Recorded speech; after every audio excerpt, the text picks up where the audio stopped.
Champions trophy ಫೈನಲ್ಸ್ನಲ್ಲಿ New Zealand ವಿರುದ್ಧ ರೋಚಕ ಜಯ ಸಾಧಿಸುವ ಮೂಲಕ ಭಾರತ ತಂಡ ಚಾಂಪಿಯನ್ ಆಗಿ ಹೊರಹೊಮ್ಮಿದೆ. ದುಬೈನಲ್ಲಿ ನಡೆದ ಫೈನಲ್ನಲ್ಲಿ ಟೀಂ ಇಂಡಿಯಾ 4 ವಿಕೆಟ್ಗಳಿಂದ ಗೆಲುವು ಸಾಧಿಸಿ ಹೊಸ ಅಧ್ಯಾಯ ಬರೆದಿದ್ದು, ಈ ಮೂಲಕ ಭಾರತ ತಂಡ 7ನೇ ಐಸಿಸಿ ಪ್ರಶಸ್ತಿ ಗೆದ್ದುಕೊಂಡಿದೆ.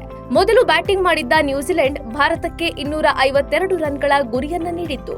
ಕ್ಯಾಪ್ಟನ್ ರೋಹಿತ್ ಶರ್ಮಾ 76 ರನ್ಗಳ ಇನ್ನಿಂಗ್ಸ್ ಆಟವಾಡಿದ್ರು.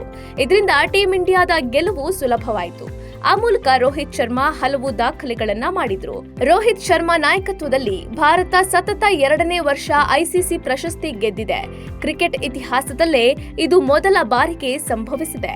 ಕಳೆದ ವರ್ಷ ಅವರ ನಾಯಕತ್ವದಲ್ಲಿ ಭಾರತ ಟಿ20 ವಿಶ್ವಕಪ್ ಗೆದ್ದಿತ್ತು.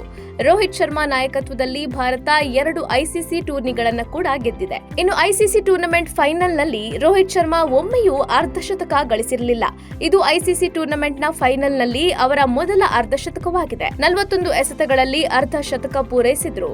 ಐಸಿಸಿ ಚಾಂಪಿಯನ್ಸ್ ಟ್ರೋಫಿ ಫೈನಲ್ನಲ್ಲಿ ಭಾರತೀಯ ಆಟಗಾರನ ವೇಗದ ಮೊದಲ ಅರ್ಧಶತಕ ಇದಾಗಿದೆ.